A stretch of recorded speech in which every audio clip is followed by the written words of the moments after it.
What's going on, guys? Welcome back to the P Pod. I'm your host, Malachi Polson. Episode 2, we have Yale's Billy Daal. What's going on? How you doing? Doing well. Happy to have you.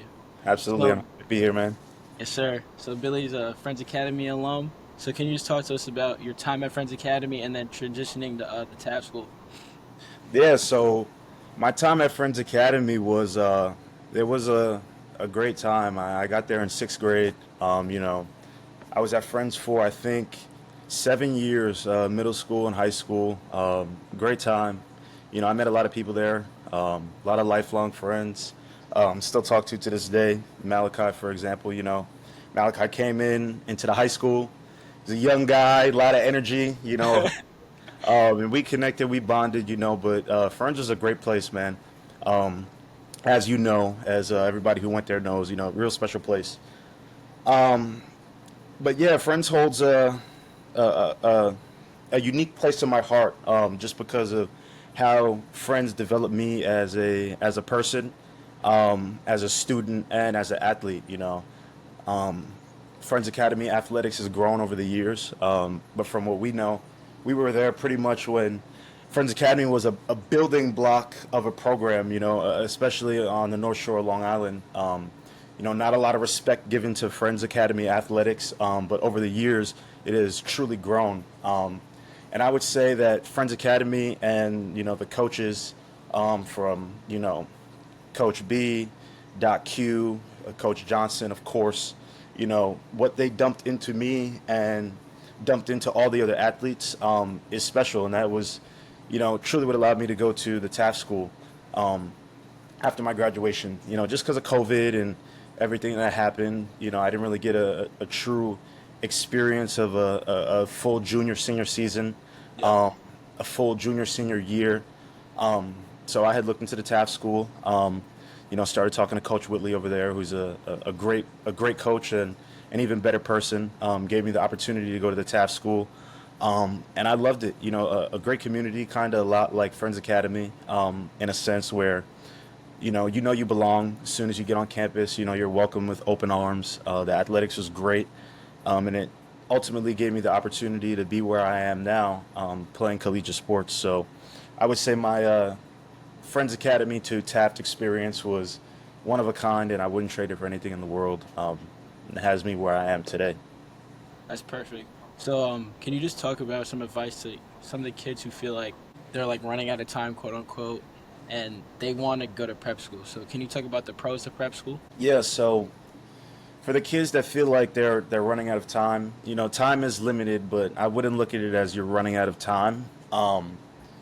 There's a lot of pros and cons that come with the prep school route. A big curve for me that I had to get over was feeling like I was a failure or that I didn't get it done in time. You see all of your friends that you went through those 4 years with in high school, and they may have it figured out or seem like they have it figured out, and you're at that crossroad where you're either going to put those common applications in and just pack it up and choose the easy route, or you can take the harder route, and challenge yourself and go through that whole experience. So I would say getting over that curve is a big one. Don't let it feel like you're a failure or that you couldn't get it done in time, because that's something that I had to deal with. A hard pill to swallow, but ultimately you're setting yourself up for a better position, whether you're pursuing academic interests, athletic interests, arts, different sort of arts interests. If you're into theater, if you're into music, doing that extra year it's really beneficial. The pros and the cons, I would say there's so many pros and not enough cons. You get to go and be with another community. You get to meet new people. Build new relationships and connections. And you also get to give yourself a little more time, to figure things out. Really sit down and ask yourself, what is it that I want to do for the next 4 years that are going to set me up for the rest of my life. So yeah, those are a couple pros. You get to have a different experience, which is a big thing for a lot of people. For me, it was COVID, messed up a lot of things, and going to the TAF school for a year really allowed me to get that senior year experience, the the full thing, if you want to say. Um, Cons, I mean, there's not really many cons when you think about it. You know, when you're in it, you may feel like, oh, it's just taking me a lot of time, or I have to go to, this school for an extra year. But when you look back at it, it's amazing. There's no cons that come with it, really. Thank you for sharing that perspective because I feel like we get stuck in this race as athletes of the comparison game, especially with social media. And I Yeah. feel like you touched on a really good part. Like you don't feel like a failure, and I feel that's such a strong word to use as failure, and comparing it to like your own race. That's one thing I learned from you is that you were telling me about how kind of change your mindset. You take in your own time, and everything works out for itself. And I feel like that's really beautiful that you touched on that. Yeah. So as we move on, you know, you're known as football star, Yeah. football extraordinaire, but the people that may not know you as well as I do know you play basketball and football. I So, sure can did. you talk about how playing two sports, a majority of your athletic career, helped you out for football? And well, when do you know football was the one and not basketball? Yeah, so just the two parts of this. So I answer the first one. Playing two sports is extremely helpful. I was a three-sport athlete. I played football, basketball, uh, I ran track, and I also played baseball for a little bit at Friends. But having that regimen, playing multiple sports, it sets you up for college because, like, you understand, college is, it's year round. You're in your season for, whether you're a fall sport, a winter sport, or a spring sport.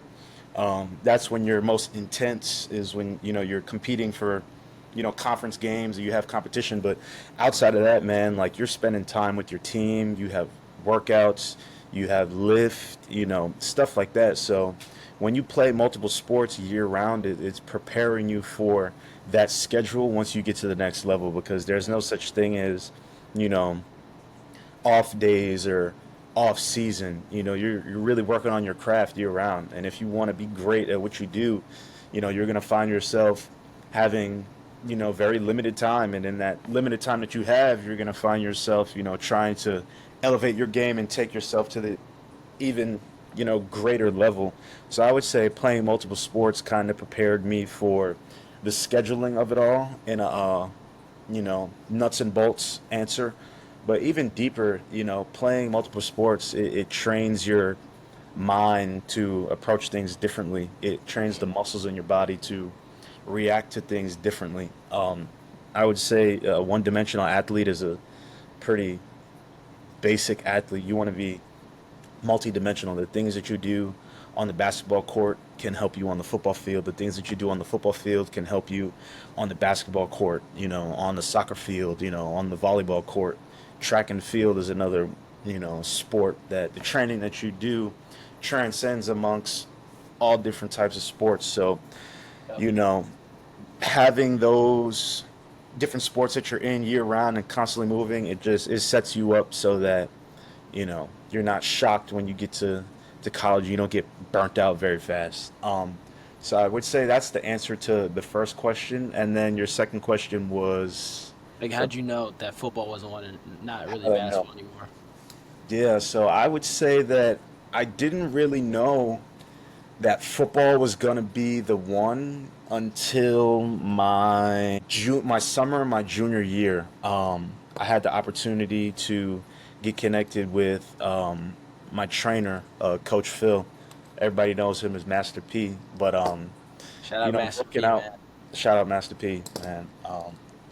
But working with Coach Phil, um, I had shown up to our first training session from a basketball tournament.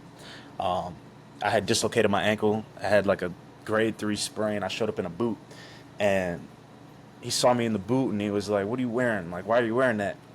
I was like, "My ankle. I just had this injury." He's like, "Man, take it off." So I took the brace off, and I started training with him. And over the course of us training, you know, I realized that, the gains that I was making and the way my body was transforming, the athleticism that I was gaining, you know, I was able to go right and display it on the football field. And all the work that I had put in, all the training, being able to see it on the film and in person, running by people, running through people, that was, I would say, the point of difference in terms of football and basketball, but what it boils down to is football was my love, and other than just the sport as itself, being with the team, the football team, you have your brothers. It's basketball is I think what 16 or 18 guys on the roster. Yeah, Um, up to 22, but yeah, yeah, definitely. up to 22. But football, it's 100 guys, Mm, and you're surrounded by a lot of people, but you'd be surprised how close a group of young men can be. mm, I think it's 108, 100 and something of us on our team, but you know everybody's name, you know where they come from, you understand the different battles that they're going through, different challenges that they may experience, definitely. and you also just get to know people from people, people for people, all different walks of life. So I think football is one of those games where it has so much to offer as long as you're willing to buy into it completely. A lot of people aren't willing to, take the physical beating, the mental demand of how taxing it can be, Yep. long hours. But it is a great thing. And I would say my junior summer, going into my senior year, just being with Coach Phil, elevating my body, my athleticism, and really diving into football. I knew I was like, this is what I want to do for the rest of my life. So I'm Mm. gonna go and take all the necessary steps to allow myself to play this game for as long as I can. Yeah, that I can say that from experience, me knowing you. That's when I got the friends was the start of your junior year, and that's kind of when I want to shift the question is your mentality. I feel like everybody who talks about you, that's the first thing you think Billy Dog, you think confident. So can you just tell me where that mindset comes from and how has that helped you in your sports journey? You know, I would say the confident mentality stems all the way from me being a child, and playing sports. As long as I can remember, I was always the kid that was doubted. You know, I didn't really get a lot of respect from, you know, my peers or the people that I played against. It was always, he's not good enough or he's not fast enough. He's not strong enough. So I would say that doubt kind of fueled me to want to be the best that there is. There's a quote or there's a saying, there's those that train to win and then there's those that train to dominate. And I Mm, would say when I got to high school is when I started to, flip that switch in my head, where I have to train to dominate. I have to make a name for myself and really get the respect of my peers and my opponents. And I would also say, my father was really instrumental in that process. My dad was my coach since I was a kid. Once I got to middle school and high school, getting into, you know, your school play, your coach isn't your parents anymore, whether it's your mom or your dad. But he was kind of with me, every step of the way in, all levels of sports. But he fueled that mindset and that chip on my shoulder, where the outside noise, the people that doubted you or said you're not good enough, he kind of painted that picture for me and showed me that what they might say is one thing, but use that as fuel to motivate you, mm, and my confidence as a person, as an athlete, it comes from me understanding that I prepare for these moments. yep. I don't go out a lot. I'm fairly focused. I eat the right things. I train my body extremely, extremely hard, so that when the time comes, I know that I can handle anything that's thrown my way.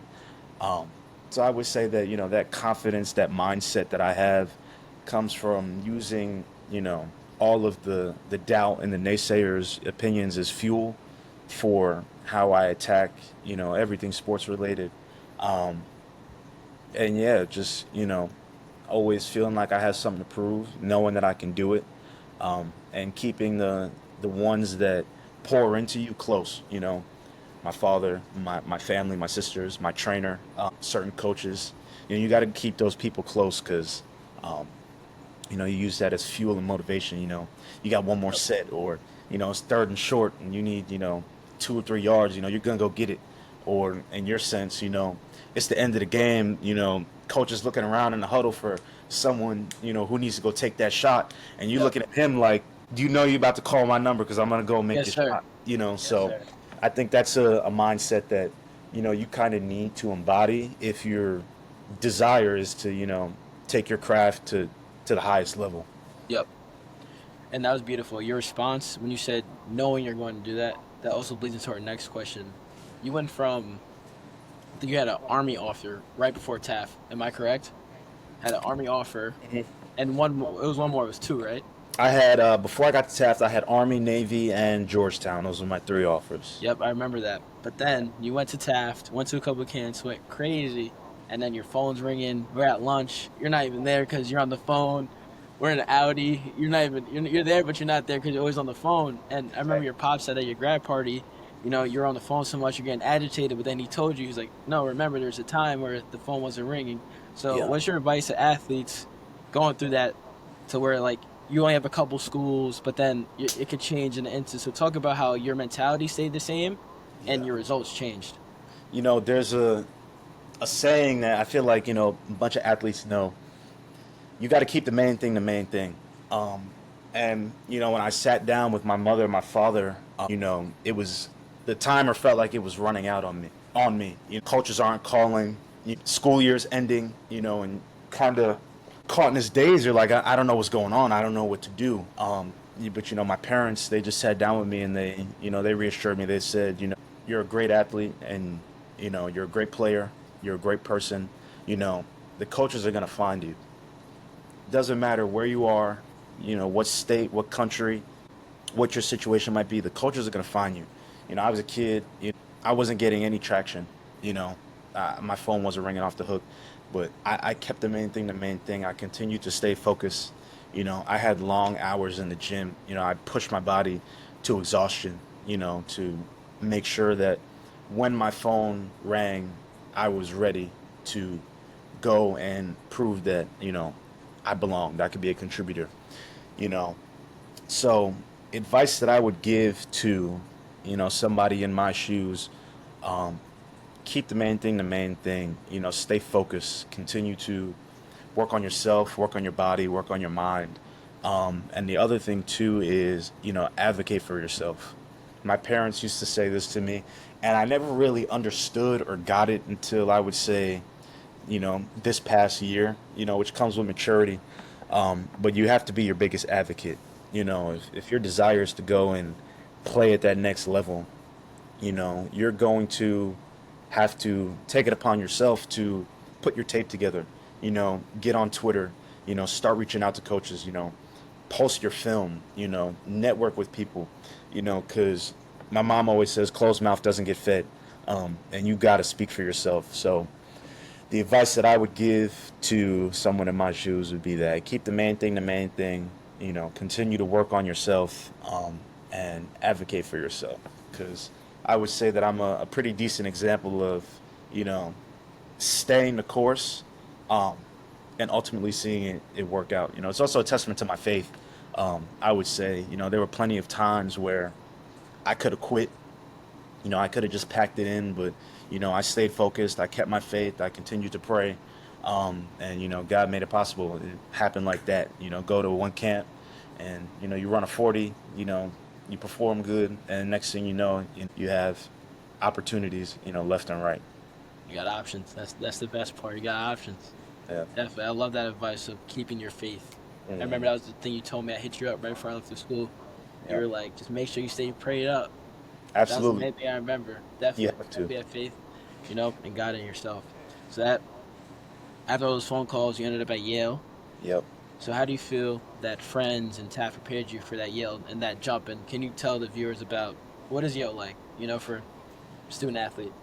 Yeah, so I guess I'll, go at the first part. How did Friends Academy and, Taft prepare me for Yale?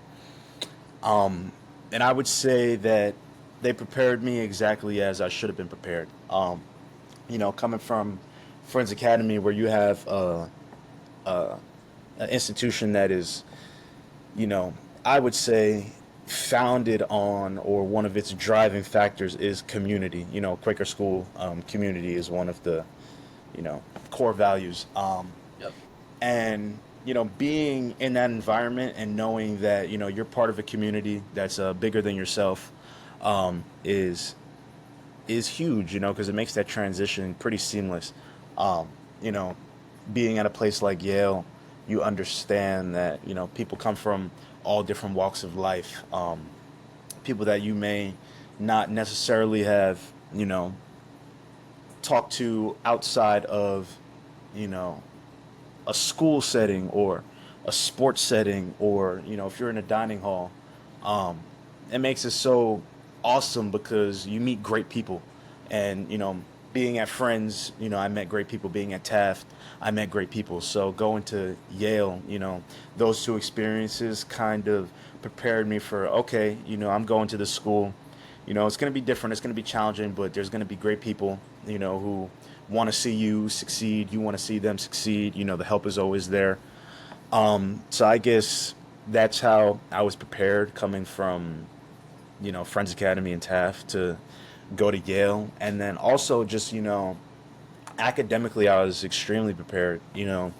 Understanding that you have deadlines. You have to look at the syllabus and have a planner. Um, I, I'm not sure if you had Miss Clark, but my senior year, Miss Clark was my advisor. I And definitely have Miss Clark. yeah, If at you know, the you know. and Miss Clark, she gave me a gift, and I still have it in my room. It was this planner, or like this. I call it a planner, but it's like, it had 4 years in total, so it got me through these last 4 years. And she wrote a note on the inside, and just to sum it up, basically it said, this is something that I wish I had when I started my college career. So I'm gifting it to you to help you stay on track. But that's Beautiful. just like a small piece of something from Friends Academy that set me up for success when I'm at Yale. Writing things down, putting your deadlines, pencil to paper, so you see, when you have things due. Um, but different resources, stuff like that, challenging environment. Taft athletically definitely prepared me for Yale, because the level of competition and the style of football that I was playing at Taft was, you know, exactly what I needed to be ready for, collegiate athletics. So I would say those two experiences tied into one set me up for exactly what I needed, in order to, you know, thrive at Yale. And then the second part was my experience at Yale. Yep. Um, my experience at Yale, it's been an interesting experience for sure. When you're a freshman, you start off, you think you know what to expect, but you don't really know what to expect. And I got on campus, was focused. I was excited to go in. As long as I could remember, um, you know, football wise, I had always been the guy. I'd always been, on the field contributing. And, my first year, I got very humbled, and that wasn't something that was easy for me. You sit, in your thoughts a lot, and you ask yourself the questions, what am I doing wrong? Why me? How could I be better? How can I do better? So that was definitely a challenging curve that I had to get over, um, on that side. But going through it all, it allows you to realize that you take a step back, you realize you need time to grow. You have teammates to lean on that can offer you some wisdom or some insight, may be going through the same things that you're going through. But it allows you to have people to talk to. You get closer, with your teammates in that aspect on the sports end. And on the academic side, that first semester, whether you think you're prepared or not, it's gonna hit you very, very hard. You get a, a different taste in college. You're so regimented being at home. Get up, have your morning routine, go to school, have practice, come home, eat, shower, do your homework, go to bed. But at college, you're kind of thrown out of that routine. Your Hmm. mornings might start earlier, your nights might extend later if you have, homework or paper or deadlines. So, that was also a challenging thing. So I would say my my first semester of my freshman year was very eye-opening, as it is for a lot of people. But I would say after that, it's been an uphill trajectory from there. Just getting better in all facets of my life and my experience. Whether it's on the field, whether it's in the classroom or in the community, you know, you can see yourself growing as the years go on. And I would say that's what my experience has been like. It's been growth, growth that I've seen in myself and growth that other people have seen in me too. I've matured a lot. I've learned a lot. And through it all, I've had a great time. I've met some of the, greatest people I think I could have met being in college, being at Yale. Um, a lot of connections and relationships that I'm going to have and, foster and nurture for the rest of my life. Um, so I would say it's been an amazing experience, and looking back on it all over these last 3 years, um, I wouldn't trade it for the world. And I'm just so excited to go in and have one last go up at Yale, with everybody, my friends, my coaches. So I'm excited. It's been exciting. It's truly been a one of a kind experience. Even some friends, people, have come through, the pipeline up to Yale. Some Tafties have come Yep. through the pipeline up to Yale. So it's also really cool seeing them and connecting with them and knowing, even when you're on campus, you might have had like a 15-page paper you just had to write, and you have a P set that's due, and just you were up early in the morning because of practice, and you just like go and get a coffee, and you're like, oh my gosh, like how am I gonna get through? And then you look across and you see one of those people from Taft or from friends who's going through the same thing you're going through, and you go over there, you talk for a minute, it's like a breath of fresh air. It's like, Yeah. all Back to right, like, reality. we're doing this together. It's hard, but at the end of the day, it's all great. So yeah, I would say it's been a great experience, man. That's dope. That's dope. And can you talk about fit over name as far as like college options and choices in football? Because people think, oh, you have a bunch of offers, oh, he's gonna go Power Five, this and that. So what made you choose Yale over, let's say, a bigger football known powerhouse? And how has that helped your development? I would say fit over name is it's the name of the it's how it should be. Fit over name is how it should be. When I was getting closer to making my decision and I was going through that process, you know, I knew that Yale was the place for me because of the people there. The people really make your experience. And when I got on campus, and I walked around and, I saw the people, I talked to, different individuals associated with the school. I met my teammates. I knew that Yale was going to be a second home for me. It just felt like I can go there, I could be myself, I can grow, I can, pour into other people as they're pouring into me. So I knew that Yale was the fit for me. I truly felt that welcoming, warm, feeling that you should feel when, you're getting to that point where you're going to pick a school. So I would say fit over name is huge. Um, It's dope. And I feel like, um, again, athletes kind of get lost in the name or the hype behind the school. And I can give my 2 cents on this as I'm about to be a junior. Is the fit is everything. You want to be comfortable. Again, that home feel. yeah. But my second visit at Hartwick, I was there I took two separate visits. One was a game, one was like an in-person Saturday visit. And I hmm remember I was in the dorm with two of my closest friends I still talk to this day, Jeremiah Boateng and Jaden Soberandis, and a couple other guys. We just talked about basketball for 5 hours. My Yeah. parents would text me like, "Oh, you're good at anything?" I was like, I'm good, man." Like we were talking about basketball for 5 hours, and on the way home, I knew that was where I needed to be. It's hmm just when you're able to, again, being yourself is so important because you get lost in identities on and off the court, on and off the field, where Yeah. it's like you're competing all the time, but hmm then you have to also grow as a person. You can't just Yeah. be competitive all the time because you have to have time to nurture yourself because at the end of the day, the ball stops bouncing. You have to stop running routes at some point, so you got to take care of the person under the helmet. So I feel like it's dope that you touched on that. Out of all your years playing football, basketball, academically, what has been your biggest challenge and how'd you get through that? Football wise, or just biggest challenge, period? Athletically or at all, any challenge you've been through and what's helped you got through it? Uh, what's been my biggest challenge? I would say that my biggest challenge has been. Let me think, because I don't want to give you just a basic answer. I want to give you something true. My biggest challenge has been, I would say, patience. Mm, Um, Patience has been my biggest challenge. Um, I was always, a person who got things done very fast, whether it was a homework assignment or taking a test, I had never really been challenged. I would just, do it really quickly, boom, boom, bang, and it's done.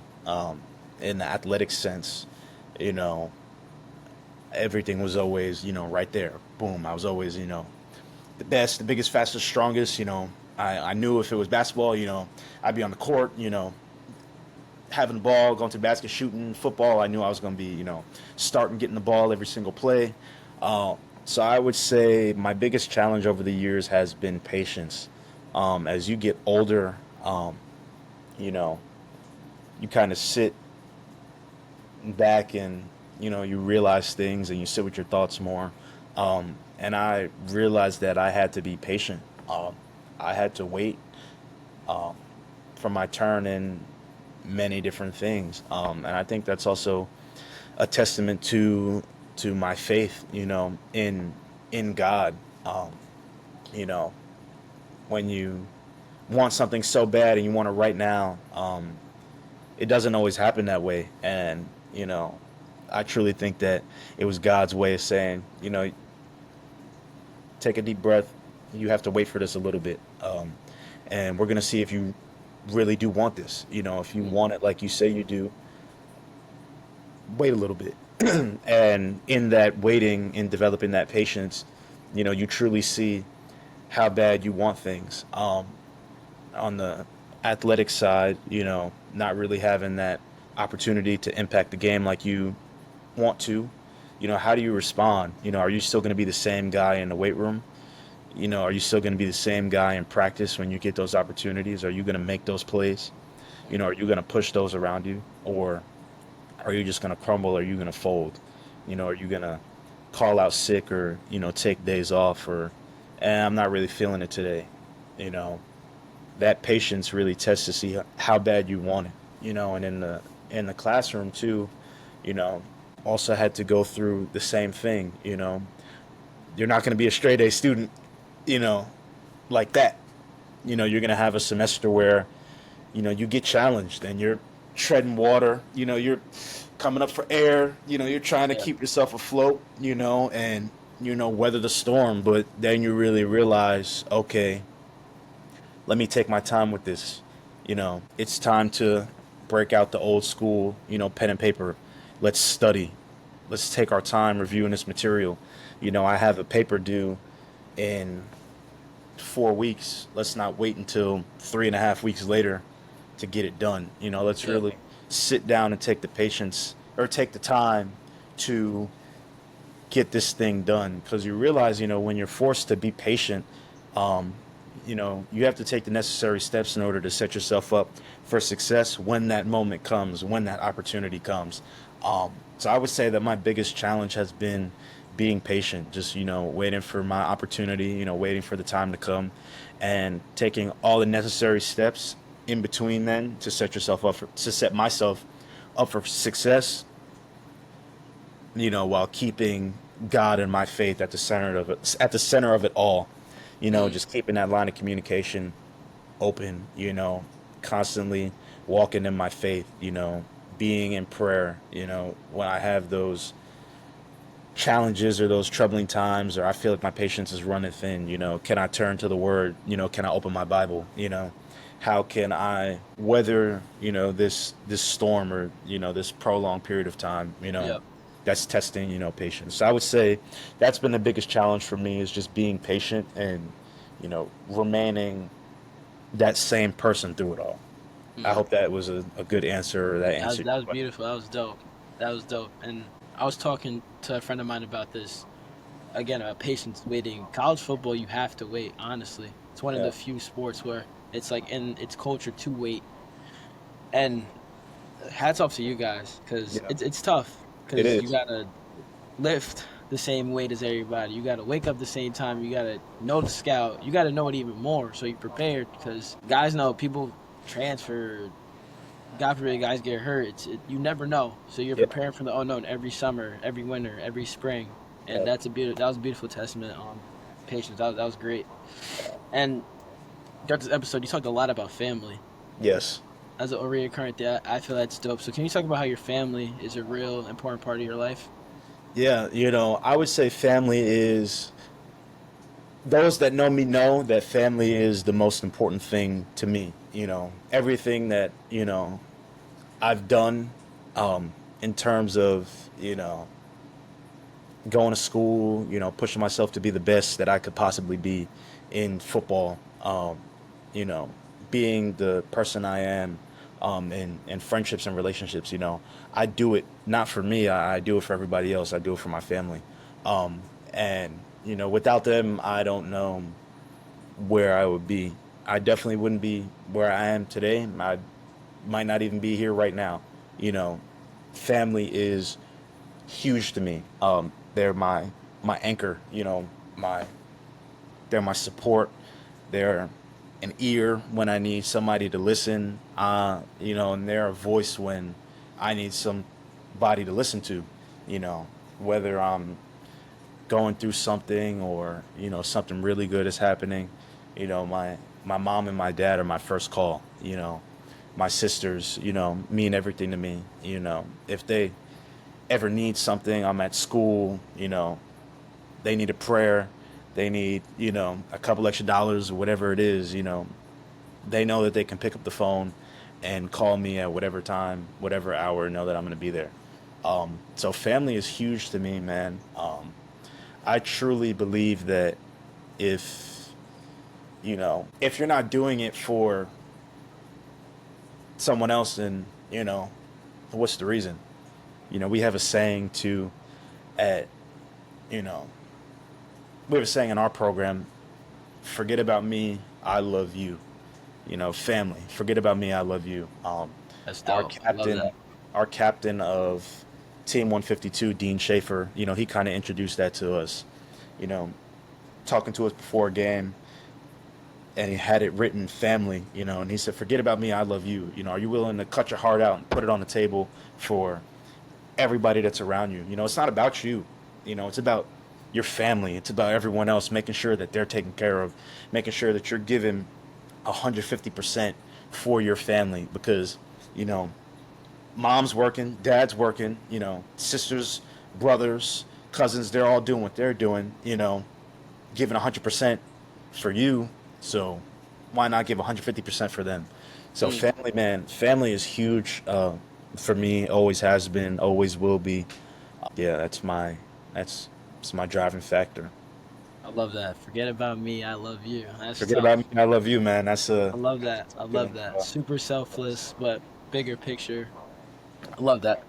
So, last question. I ask the same question on every episode. What's your journey? What's your main message? What's my journey? What's my main message? My journey has been unique to me, but common amongst a lot of people. There's been trials, there's been tribulations, but I would guess that the message through it all is keep going. You know, you're gonna hit bumps in the road. You're gonna be tested. You're gonna hit that point where you ask yourself, how much do I really want this? And as long as you keep going, you're gonna come out on the other side, looking back and seeing that you kind of got everything that you wanted and asked for, and you're gonna be a better person through it all. That's dope. That's Yeah, dope. And you're a testament to that. You're a yeah, man of your word yeah. because, Billy, we've been boys since 5+ years, and hit you up. You agreed right away. You know, very punctual. I appreciate you having you on. And you're just a man of your word. Gotta give you your flowers, man. So just appreciate our friendship first and foremost. Absolutely. Beyond the podcast stuff. Just appreciate Yeah. you and appreciate your wisdom, my guy. Absolutely. Those know, you're my brother for real. Yes, sir. And it's cool to see you doing what you're doing, with the podcast, taking that step. I'm always in your corner, wishing the best for you. Um, so yeah, just keep doing what you're doing. Yes, sir. Phone's always open. Give me a call, should be in text. Yes, sir. Yeah. So that wraps up episode 2 of the P Pod. Want a special thank you again. Yeah, running back, Billy Daal. Peace. Absolutely. Thank you.